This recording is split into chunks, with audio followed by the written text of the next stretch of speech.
mečkam grevam pred gong kopeljo, ki bo zdaj zelo hiter. Tako da en utrinek za vas, ki žal ne boste mogli biti na gong kopelji, tako mečkam na hiter.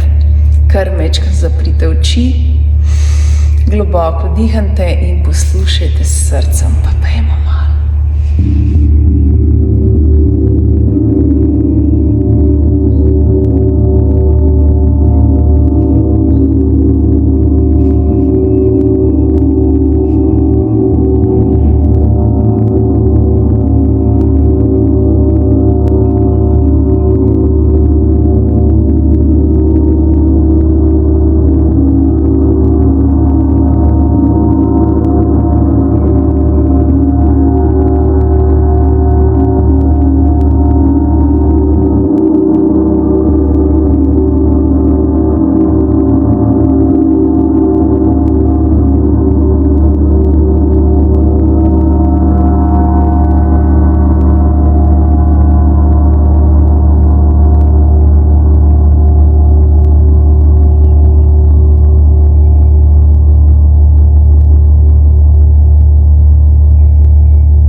Da mečkam še vam dam te nore vibracije, tako da če boste kdaj si vzeli čas, z veseljem vas povabim na gong kopel, ki je vsak mesec v teh prelepih prostorih, tako da dajte si vzeti enkrat čas in res privoščite si to čarobnost, ne morem vam drugo povedati, tako da zdaj pa šivam na priprave naprej in vas srčno pozdravljam. Vita živjo.